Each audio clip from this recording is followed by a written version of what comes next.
cordial saludo para todos y todas, bienvenidos a su clase de química. Hoy vamos a hablar acerca del enlace químico. En las clases anteriores hablamos acerca de la estructura de Lewis, de cómo los átomos se unían entre ellos a través de sus electrones de valencia. Bien, hoy vamos a continuar hablando de eso y vamos a ir un poco más profundo a hablar acerca del enlace químico. Un enlace químico es la fuerza que mantiene unidos más bien a dos o más átomos entre sí. Estas fuerzas son del orden electrostático y se generan a causa de las atracciones que hay entre los núcleos de los átomos y los electrones de valencia de los átomos que están cercanos. Bien, existen tres tipos de átomos, existen tres tipos de enlaces: el enlace iónico y el enlace covalente. El enlace covalente se divide en dos: covalente polar y apolar. Y existe también el enlace metálico. Bien, vamos a hablar principalmente acerca del iónico y el enlace covalente. Entonces, para esto, si no tiene su tabla periódica a la mano, pause el video, por favor, vaya y busque su tabla periódica, o abra en una pestaña adicional una tabla periódica, o descárguele a su móvil, su celular, una aplicación de tabla periódica, porque la vamos a necesitar mucho. Bien, ya que la tenemos todos en la mano, entonces vamos a retomar un poco lo de la estructura de Lewis y vamos a mirar los tipos de enlaces. Vamos a empezar con el enlace iónico. No voy a escribir la palabra enlace, sino solamente voy a colocar el tipo de enlace. Enlace químico del tipo iónico. Bien, el enlace iónico es un enlace en el cual hay una pérdida y una ganancia de electrones. Es decir, los átomos que se unen, dentro de estos átomos hay un átomo o unos átomos que pierden o ceden sus electrones, como ya lo vimos, algunos quieren ceder electrones, y hay otro átomo u otros átomos que ganan electrones. Se llama iónico, ¿por qué? Porque cuando un elemento cede un electrón, se convierte en un ion positivo, y cuando un elemento gana un electrón, se convierte en un ion negativo. Entonces, como al ganar y perder electrones se forman iones, entonces esto se llama un enlace iónico. ¿Bien? Entonces hay una pérdida y una ganancia de electrones. Voy a poner un ejemplo muy sencillo: el cloruro de sodio. Esta es la sal común, la sal que nosotros manejamos en casa, la sal de cocina. Bien, entonces tenemos que se está uniendo el sodio, que es del grupo 1, y se está uniendo con el cloro, que es del grupo 17, o del sodio del 1A y cloro del 7A, como lo prefieren. Entonces, como sodio es del grupo 1, él tiene un electrón de valencia, recordemos eso. Y cloro, como es del grupo 17 o el 7A, tiene 7 electrones de valencia. Bien, entonces, ¿qué quiere hacer sodio? Él quiere perder un electrón. ¿Qué quiere hacer cloro? Quiere ganar un electrón. Entonces ellos dos se unen. Bien, formando un enlace o una fuerza de atracción que los va a mantener unidos. Profe, ¿y ahora cómo hago yo para saber si un elemento gana o pierde electrones? Bueno, en clases anteriores ya habíamos dado una pauta. Los que estaban al lado derecho de la tabla periódica querían ganar, los que estaban al lado izquierdo querían perder, pero hay una manera más sencilla. Vamos a tomar nuestra tabla periódica y vamos a buscar una propiedad. ¿Cómo buscarla? Todas las tablas periódicas traen un cuadrito de muestra donde nos dice cada uno de los números a qué propiedad equivale. Entonces ahí tenemos número atómico, masa atómica, peso atómico, todo esto. Vamos a buscar el valor que corresponde a la electronegatividad. ¿Bien? Entonces vamos a buscar la electronegatividad del sodio, que en este caso, en esta tabla periódica es el número que está arriba a la derecha. Y vamos a buscar la electronegatividad del cloro. Entonces, en esta tabla periódica, puede que algunas tablas periódicas varíen un poquito los datos. Por ejemplo, en esta me parece que la electronegatividad del sodio es 0,9. Y la electronegatividad del cloro es 3,0. Puede que en algunas tablas le aparezca 3,1, 0,8, son dependiendo de cada tabla periódica, ¿no? Sin embargo, pues usted va a hacer los cálculos, las cuentas con su tabla. Entonces, cuando yo tengo esto, lo que hago es mirar la diferencia que existe. La electronegatividad es la capacidad que tiene un átomo de atraer electrones. Entonces, ¿quién es más electronegativo? ¿Cloro o sodio? Exacto, cloro, porque tiene 3.0, es mucho más electronegativo que el sodio. Entonces, la diferencia entre estos dos, usted toma su calculadora, si lo quiere hacer a mano, hace la resta. En este caso, pues el mayor menos el menor. 3.0 menos 0,9 nos da una diferencia de 2.1. Cuando esta diferencia es mayor a 1.7, quiere decir que tenemos un enlace iónico. ¿Qué quiere decir eso? Que hay un elemento que es muy electronegativo y hay otro elemento que es poco electronegativo.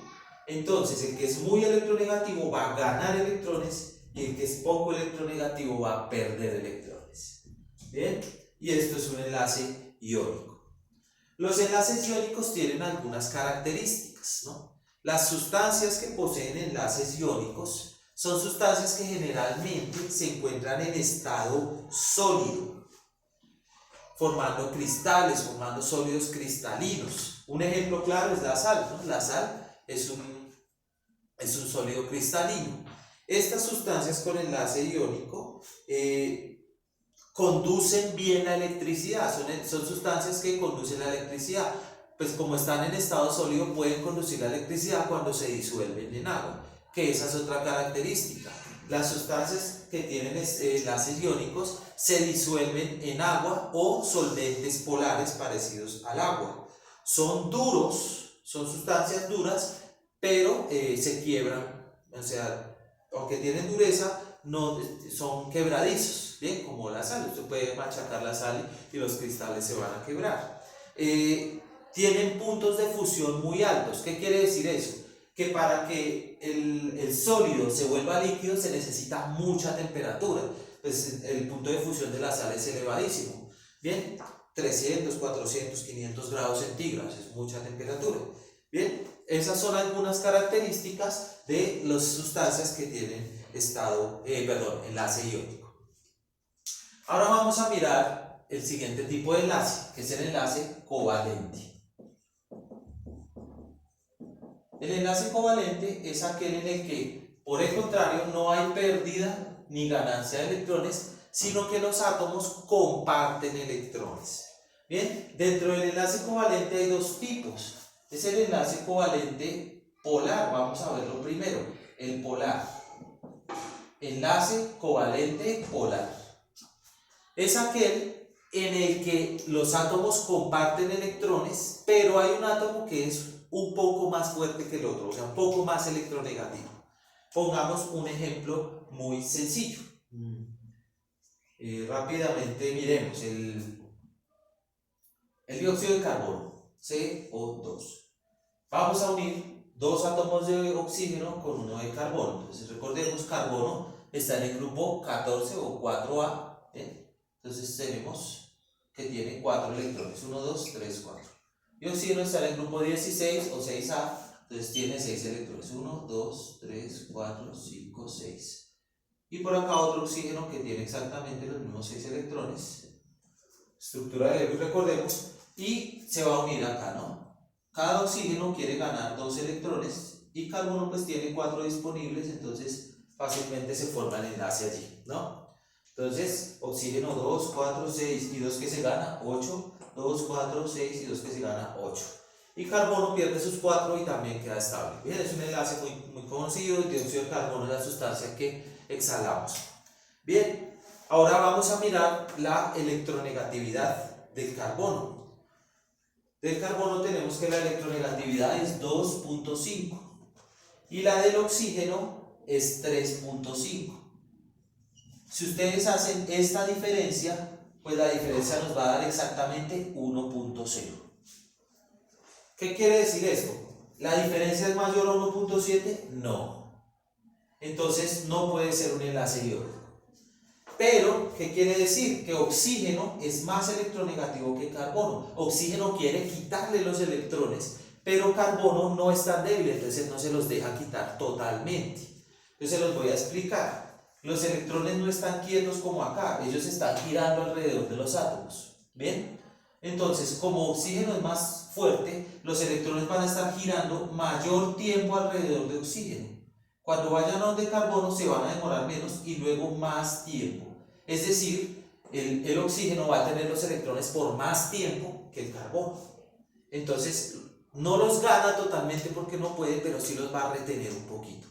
Por eso se llama un enlace covalente polar, porque hay polos. Es decir, hay un polo que es más electronegativo, que sería el oxígeno, y un polo que es menos electronegativo, que sería el carbono. ¿Bien?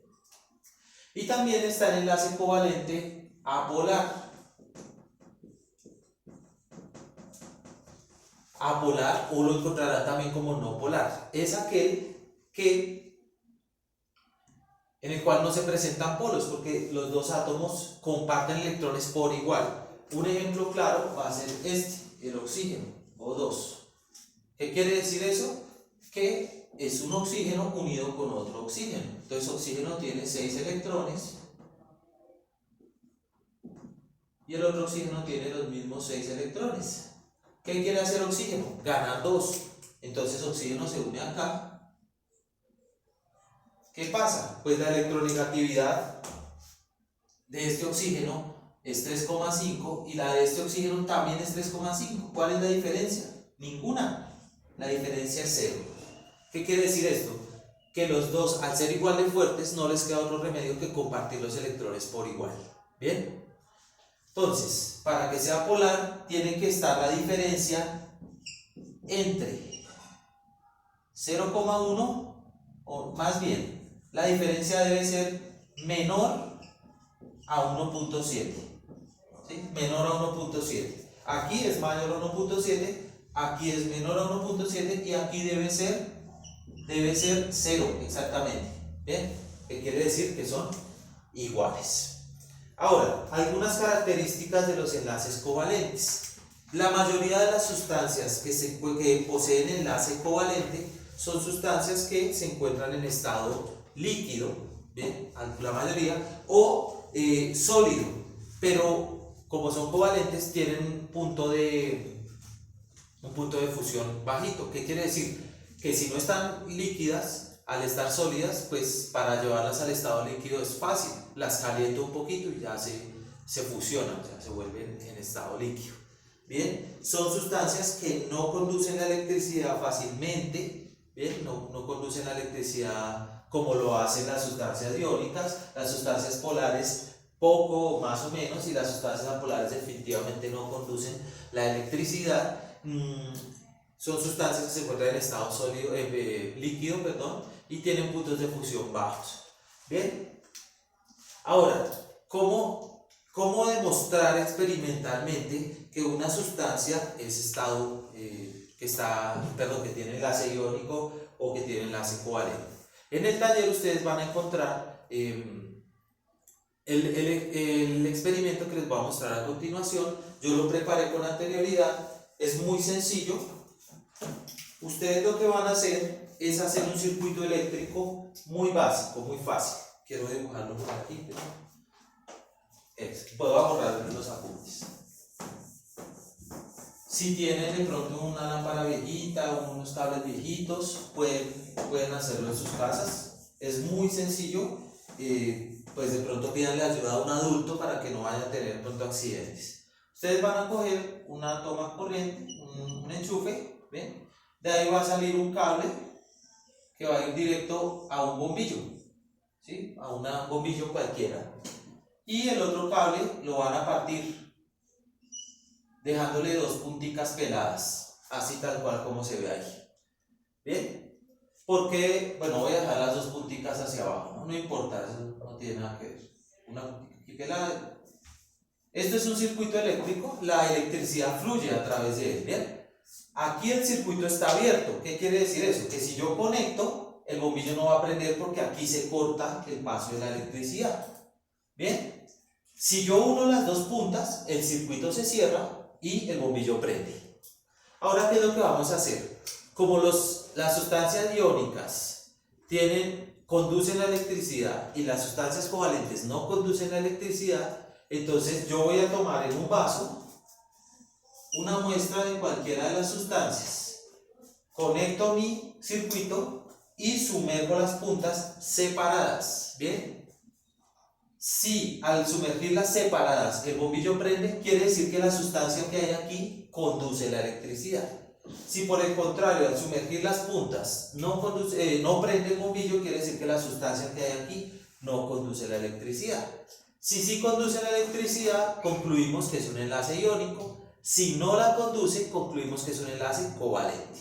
Bien, entonces yo preparé acá para pedir ayuda a un amigo que está aquí casa, mi cuñado, que por favor sostenga el circuito. Pues yo no hice un circuito, yo tengo una lamparita que me sirve para lo mismo. Ustedes ven, aquí está conectado y yo dejé las dos puntitas sueltas. Si yo uno las puntas, efectivamente el circuito se cierra y prende. Bien, ahora yo preparé previamente un pocillo donde tengo agua y disolví sal, que es cloruro de sodio, que ya vimos que es un enlace iónico.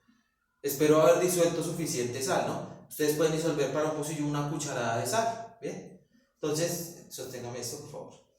Si es un enlace iónico, al sumergir las puntas separadas y prende, quiere decir que comprobamos que es un enlace iónico. Entonces, en este momento, la sal que está allí disuelta está conduciendo la electricidad. Por lo tanto, yo concluyo que el enlace es iónico. Si, por ejemplo, yo lo puedo hacer también con azúcar. Si yo sumerjo y no enciende, quiere decir que no es un enlace iónico, sino un enlace covalente. Gracias, David. Entonces, ustedes van a realizar en sus casas exactamente el mismo experimento. Pídanle ayuda a un adulto para poder hacer el circuito y comprobar y poder llenar la tabla con los datos como aparece allí en la guía que les envié. Bien, también pueden comprobar el punto de fusión. Entonces, en una cuchara van a poner un poquito de sustancia, sobre todo con la sal y el azúcar. Si al calentarlo lo ponen sobre la estufa 1 minuto, 2 minutos, si al calentarlo rápidamente se vuelve líquido, quiere decir que es un enlace covalente. Si por el contrario al calentarlo 2, 3, 5 minutos no se vuelve líquido, quiere decir que es un enlace iónico. Bien, con esto hemos terminado nuestra clase de hoy. Tipos de enlaces, enlace iónico, covalente. No mencionamos mucho el enlace metálico, me gustaría que lo consulten por su propia cuenta. Les agradezco su atención, déjenme saber si les gustó la clase, si les sirvió, si quedó claro y nos vemos en una próxima oportunidad.